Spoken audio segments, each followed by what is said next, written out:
Y- Allison, we're live now, but feel free. You can take a drink. Okay. I, I I was gonna take edited a sip of it. tea before we started, but I'll take Yeah. it now Yeah. just to So make sure I'm okay talking. no, I love it. I love it. Well, and I'm sure. So for those who don't know, Allison, you're in Canada right now. And even when this podcast comes out, it'll still be cold. But I'm sure it's probably colder where you're at than where I am here in Tennessee. I'm assuming. Guess so, probably. Yeah, winters last pretty long up here, and Yeah. we're one of the furthest north cities, capital cities.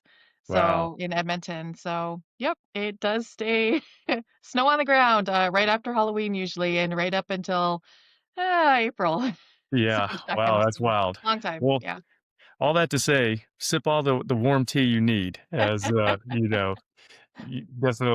no issues there. But no, Allison, it is such a pleasure and honor to have you on the Books for Guys podcast today, and appreciate you taking the time. And your story is super cool. I was looking, you have tons of books, tons of writings, poems. Uh, and I do want to talk about Author versus AI, which is something you've been a part of and you accomplished. I think, was it 30 something books in 30 something days? 34 books in 34 weeks. Wow. That's impressive. Well, let's actually, before we get to that, talk a little bit about your background. Like growing up, have you always been a writer and a reader, or what kind of motivated you to, I guess, do what you do, which is a write all the time. What's your story? Well, first of all, I wanna say thank you so much for having me on. It's lovely to speak with you. But yeah, I've always been a writer. My earliest, story that I wrote, apparently, according to my parents, I don't remember it, was when I was 4. I wrote a ghost story about the monster in the closet, and I've been writing ever since. I always wanted to be a writer, but life takes you on different paths. So I didn't really get to it until I don't know, 10, 15 years ago. I started publishing seriously, and decided to, see if I could make a career out of it, which I did. Yeah, yeah. No, and most of your books are fiction based, correct?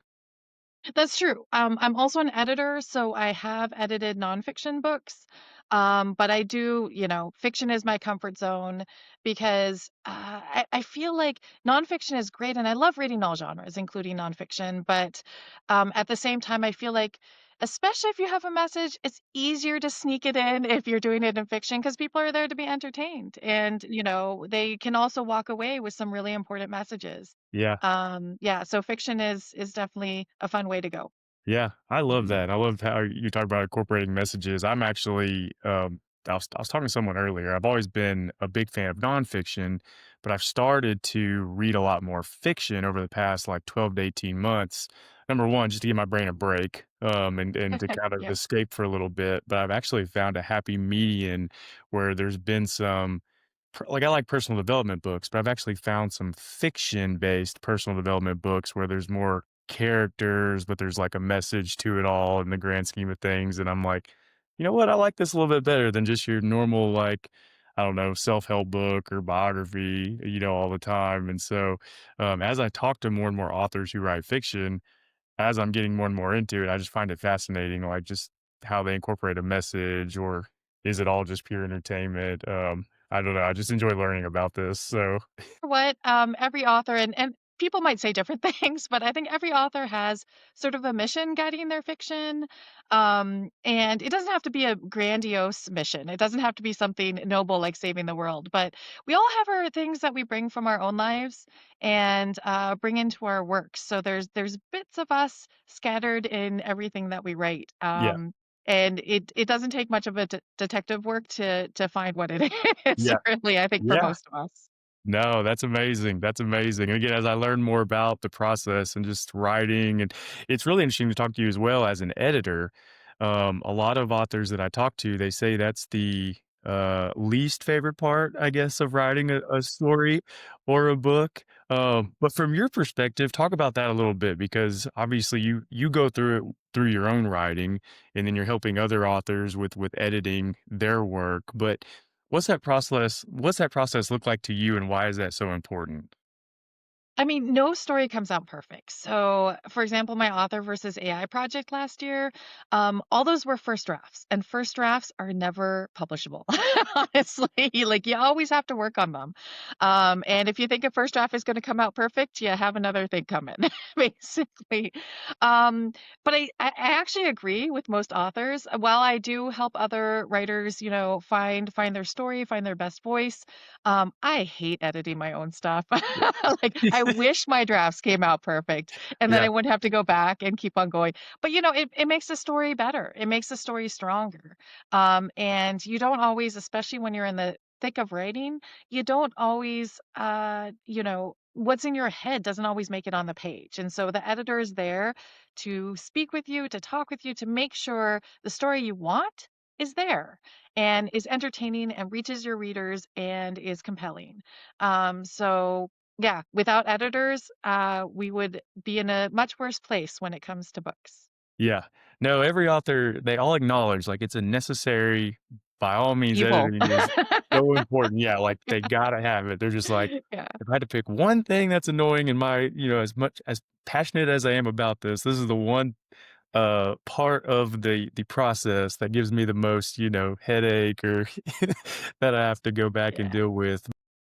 No, so Allison, let's talk AI for a second. So your project, Authors versus AI, and going to 34 books in 34 days. What just talk about that, your mission behind it, what you are accomplishing, but what was the, I guess what you were trying to say with your 34 books in 34 days. What was the message there? And just kind of what's your view on AI in general right now, and just kind of what it's maybe some of the negatives it's causing in the space of writing. yeah, definitely. So, I first conceived of the project actually before 2024. So it was when, I don't know if you remember the writer strike in Hollywood, and AI had just come to the surface, and everyone was talking about it, right? And everyone didn't know where it was going to fit in, where it's going to fit in with actors, musicians, writers, creative types, And I was speaking with a friend, and I also do ghostwriting. So I Okay. write pretty fast to begin with. And we were talking about, the worries we had heard. He was a fellow editor, and the worries we had heard from authors we were working with who were saying, especially new authors, who were saying, if AI can do it for me, why should I even write my book? What's the point? There was a lot of negativity just in author circles, and it sort of germinated that idea after talking to my friend about how a project like this could draw attention to it and could draw attention to the fact that using no AI at all, an author can still accomplish great things. And it was meant to be inspiring. And I actually, throughout the course of my project, I spoke with a number of authors who were like, wow, that's amazing. Like, I'm going to write a book now, or I'm going to, like, I'll try to write a book not in a week, but in a month, like, or in a year or something. And said it gave them sort of, the kudos to keep on going. And that was pretty much what I wanted to bring about. I wanted to inspire people to keep on writing, keep on creating, because we do it because we love it, not just because we want to put books out there, but because we love to write. That's the heart of it. And, AI doesn't love to write. It does it because we tell them to, right? Yeah. Yeah, and I think I said it wrong. So it was 34 books in a week per book, right? Yes, yeah, 34 Okay, weeks. okay. Yeah. Yeah, I said days. I meant weeks. How long were each book that you wrote? Well, I took the classic definition, awards publishers, it's 40,000 words and above. So each book was 40,000 words and above. They were on the shorter side, and again, they need some editing before they Yeah, even yeah, see yeah. the light of day. But yeah, it was a lot of writing every day. Yeah. How did you come up with 34? Was that just how many consecutive weeks you did, or was it pre-planned that you were gonna do 34 books in 34 weeks? I actually like to say it came about because of failure. I actually planned 52 weeks. I wanted to do a whole year, and as you said, I got tired. Yeah, After yeah, 34 weeks, it was actually around the holidays on at the end of the year, and I was like, "You know what? I have a lot of things to do. I have family, yeah. my parents actually moved up to my area that time I was helping them, so, there are a lot of things going on, and so I said, "You know what? Family comes first. I'm gonna put this project on hold." I still have the 18 books that I did not complete. I have those all outlined and ready to go, so someday those might see the light of day, but first of all, I'm gonna get the ones out that I've already written and get those published. How was it hard to come up with different ideas and different stories for each book, or what was your process in getting, all the details together each week? It was actually a lot of fun because, I do a lot of work for other people as an editor and ghostwriter, so I had, a whole file that was just, like, story ideas and book ideas and sort of been sitting on the back burner for a number of years. So, good time to It incorporate them. Exactly. So now I was like, "Oh my goodness, these, like, 30 ideas that I had, I can just start Yeah, writing them." But I did a lot of preparation. So there were 6 months of preparation before I even, put a word on a page. It was doing chapter by chapter outlines, character sketches, making sure that I was ready to go from day 1. yeah. So, as much as obviously, like, trying to be inspirational and kind of prove a point, like, "Hey, you don't have to have AI." But do you see, uh I guess, benefits to incorporating AI with writing now? Or do you think are you, like, totally against it from, like, a storytelling perspective and writing? Because 'Cause I'll be honest, I read a book recently, and I'm pretty sure it is 90% AI. Number 1, because the text has a little dash all throughout the book, like ChatGPT generates a paragraph for you, and I'm like, "This is different. I don't see this in any other book that I've read," and it's almost like I don't know, it kinda makes it less authentic to me in a way. But I mean, just what's your thoughts in general on it? And do you think there's, positive aspects you can use as a writer, or are you extremely skeptical that you should use it at all? Well, personally, I don't use it. But I do know a number of authors who have started using it. The way that the publishing model works these days is a lot more is put onto authors. It used to be, like the publisher would carry authors a lot more. They would spend more marketing dollars. They would take them on book tours. They would spend a lot more time and money on their authors.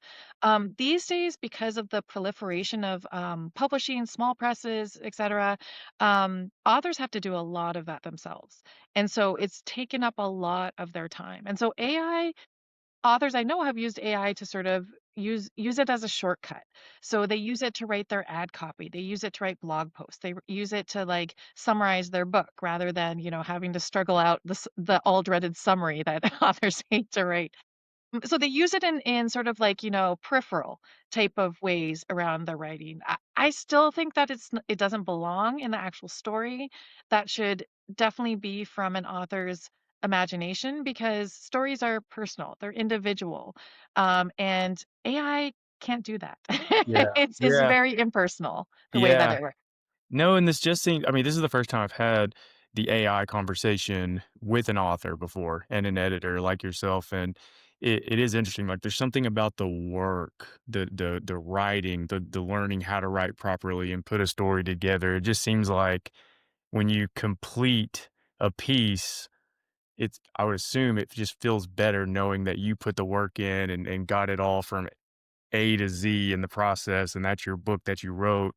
I just feel like if you take something and there's a lot of just, I don't know, you type something in, it generates all this. It just seems, I don't know, tainted in a way that's not the most authentic from you. And again, maybe some authors, everyone's impatient nowadays. So the speed, thing, everyone wants to get it and content, put it all out there faster, faster, faster. And I get it. But there's just something about it that's still kind of like, ugh, it just doesn't seem right. Yeah. Well, plus people like to connect with other people. So, I mean, well, you can read like nonfiction that is generated by ChatGPT, for example, it doesn't have that personal aspect, and it might focus on details that people might not be interested in. Like I don't necessarily want to know like the color of Napoleon's horse, maybe or something. Just pull something out. Like I'd rather know more about Napoleon and Yeah. some of the terrible things he did, right? Yeah. Rather than some extraneous details that don't matter. So and I feel like these AI models, they can't filter it in the same way. Yeah. And I was just reading a really funny article today about how AI models. This was a recent real test that researchers did. They tested jokes, like Mm, puns specifically on AI models to see if they would get it. And yeah. guess what? They didn't get it. They failed like Yeah. consistently. So they do not get our sense of humor at all. Yeah. That's interesting. Yeah, I've seen a lot of funny articles come out about different aspects of it that it just hasn't figured out yet. It just doesn't get us. Yeah. And I mean, I'm sure it's going to continue to get better and better, but it is interesting. It's just like at what point do we all stop practicing communication and writing? And that's a dangerous thing to get to, I think, because that's extremely important. And if people just give up on that, then I don't know. It just seems weird. It seems like a lack of just, I don't know, authenticity that is needed. But so I share your skepticism and just kind of your worry about it. I guess what do you think the path forward is for authors at this point? It seems like more and more AI is being implemented. It seems inevitable that's going to be accepted. But I don't know. Are you talking with people in the space that agree with you on it and are trying to figure out a way to coexist, or is it a full on battle of like we don't need to use this versus we do need to use this? It's more the battle right now, and I don't know if that'll ever change, just because it is I won't say a threat. Like there are ways that AI is creeping into the creative sphere and people are battling back against it. For example, I run a magazine, I publish a magazine, and in our guidelines we say specifically no AI generated work. Do we get it? Yes, we do. We still get submissions and we reject them. But a lot of small press publishers like us, we are putting that in our guidelines. We are being specifically anti AI because we want that human connection. We want those human stories, and it doesn't make sense to have it from, some sort of generic story that won't really reach anyone. Yeah. Yeah. No, I'm sitting here thinking of like how to correlate this, and it's like you just want the real thing. It's kind of like food. You Yeah. just want the like purest good food without all the extra that you know is not so great for you. I want like a real story from someone who wrote it themselves, who have their thoughts in it, their opinion. That's what I want. And hopefully, I don't know, hopefully more people want that too. And hopefully that'll kind of help keep AI from being too much of a threat. Maybe. Well, But I mean, it's also true. I like your food analogy just because, like, I mean, it's like eating potato chips all the time. Like, you can't do it. You need yeah. real food. You need like a salad. You need, I don't know, Yeah. spaghetti. Like, you Yeah. can't just eat potato chips. So, like, I feel Yeah. like AI is like junk food.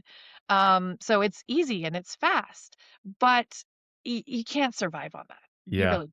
Yeah. No, I love that. As you were talking about, I was just like, yeah, it's like food. I don't stuff I don't need, but it's easy, but it's not sustainable over the long haul, That's hopefully. true. So, no, well, so how do you prioritize what you work on? Because you have so many books and stories. It seems like your ideas, like you're writing all the time. How do you organize priority over another? I mean, are you working on 2 and 3 projects at a time in 2 or 3 books while also editing work? But, just what's your process and day-to-day look like?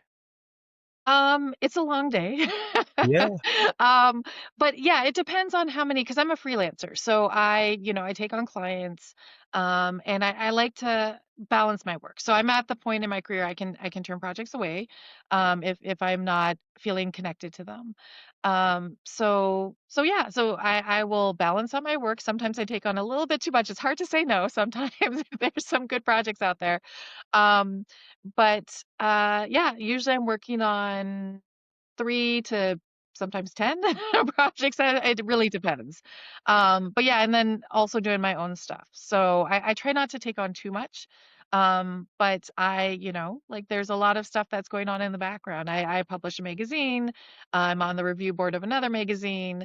I work on my own stuff. I work on clients' things. So yeah, it's a juggling act. But honestly, change is the spice of life. Like, if I was doing the same thing every day, like, if I was going to an office and just, like, I don't know, staring at a computer, I would get really bored, I think. Yeah. Do So, you it's do fun. you do you find obviously you have a responsibility to write and edit as you're working with clients. From a personal standpoint, say you're working on a book, is it always enjoyable for you to write, or do sometimes you feel like you have a responsibility because people know you, they're interested in your work, so you feel like you've got to get a story or your next book out there? I guess what I'm asking, is it always enjoyable to you, or are there times where it's more just responsibility to do it because it's expected of you as a writer now? It's almost always enjoyable. I can't say anything is always enjoyable. Yeah. The writing is a lot of fun because I do a lot of other peripheral stuff like, work with the magazine, editing, that kind of thing. So the writing is always my most fun time, I would say, working in the publishing industry. Are there times when I'm like, "Oh, man, I really don't wanna do" Of course. There are times when I'm on a project, I'm like, "Well, my deadline is next week. But I Yeah. really would rather just, like, veg out in front of, like, Netflix or something. Yeah. Yeah. Of course, yeah. But, Yeah. for the most part, I look forward to going to work every day. I work from home, so, like, I don't have to go far, but Yeah. I like, who was it who said, "If you love what you do, you never work a day in your life?" I feel like that a lot of times. Yeah. Well, it seems like you do enough different things where nothing gets too stale or too overwhelming. Get into this for a little bit, then you can get into that for a little bit. And you can kind of take your time. I'm sure when you have deadlines, it makes it a little bit more challenging, yeah, like you said, sometimes, but being able to work on your own pace with your own stories, while doing some help for others, I'm sure that keeps things refreshed, to where it doesn't get, too overwhelming. No, that's awesome. I find all this curious, especially like you said with yourself, you edit as well as write, and it's magazine, so it's all kinds of different types of writing. And I talk to a lot of authors who they're just focused on like their one book series or their one book over here. And it's interesting to talk to someone that has so many things going on at once. I'm always just curious how you balance out your time to get all of that done. So um but yeah, time management's another thing that I'm just always find fascinating with people. I'm like, How do you sleep at all? Like, do you wake up and you work till midnight every day? Like, how do you get in all this content out, especially if you don't use AI, you know?" Yeah. I would say I don't sleep that much. Yeah, But, there's your answer. yeah, from choice, I would say. Yeah, there's Yeah, too much to do and, life is very short. So, yeah, one thing my dad always likes to say is, "I'll sleep when I'm dead." there you go, there you go. No, I love it. Do you still find time to read for personal enjoyment? This is one area where it has taken a bit of a back burner. I do read a lot for work, so I write book reviews, um, occasionally, and I do reviews for friends' books. So I do enjoy the reading aspect of it, but I'm less likely to just, go to a bookstore and browse around and grab a book that I'd like to read. So that has fallen off the radar a bit more, which is unfortunate, but Yeah.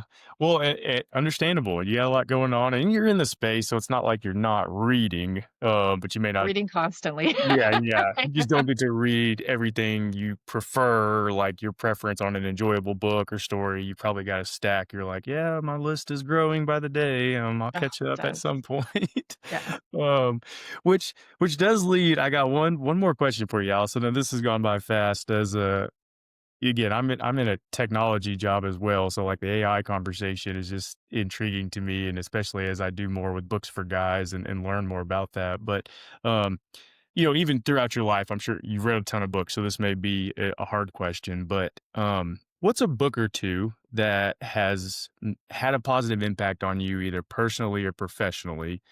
And when people ask you for a book recommendation, what's 1 or 2 that you like to recommend to others?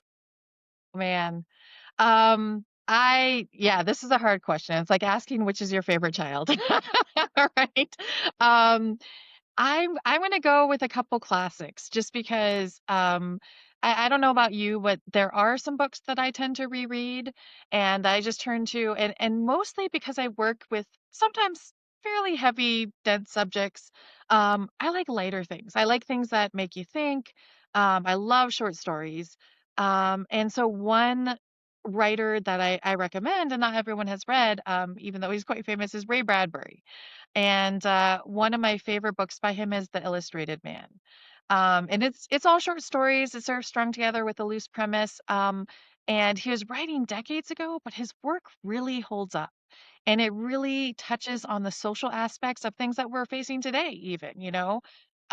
So definitely worth reading, and his writing style is beautiful, like, he is so descriptive and evocative of the landscapes that he paints. So definitely something, because you hear about him and like, "Oh, I read him in school." Well, read more. He's great. Yeah. But yeah, another one, and this is sort of a silly one. Did you read any Terry Pratchett? No, I don't think I have. Okay.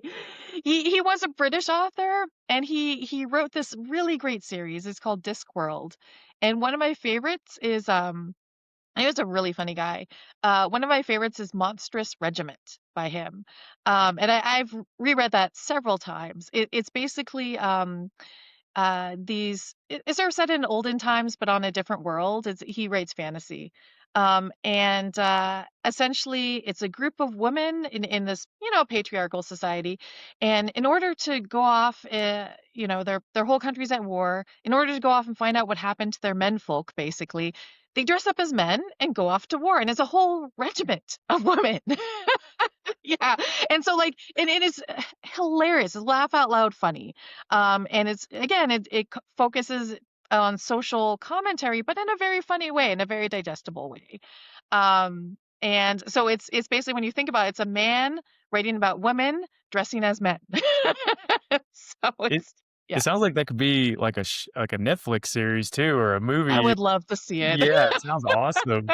It is really funny. Yeah, I'll have to Um, add that. Especially, yeah. I'm always curious if someone says they've read their work more than once, like if they've read a book more than once, I'm always curious to know what that is because that means it's good. Or, if someone spent the time to do that. So It's anytime sort of like someone my says, you have comfort food, like, that's sort of one of my comfort books, because yeah, 'cause I'm like, "I need something lighthearted, I need something funny, I need something just to, escape." It's a great escapist novel. All of his stuff is. He's written, dozens and dozens of books. But I have one recommendation for you since you like more biography and yeah, nonfiction. And this is someone that I met, and he was a fabulous, wonderful person. Um, uh, Gare Dwani. If you haven't heard of him, he's an actor. He is actually, I think he's currently part of a UN peacekeeping mission. He's an ambassador. Like he is an amazing person, and he started out his life in the Sudan as a child soldier. And he managed to make his way to the US, managed to turn around his life, became a model and an actor and a spokesman, and just like it's an amazing story. And he wrote his memoir called Walk Toward the Rising Sun. Um, so I definitely I'm giving that a shout out because it's an amazing. yep. Those are the type of stories and books I like. I'll add that to my list because I always tell people. I mean, he's probably I haven't met him, but you speak highly of him, and he seems pretty well known.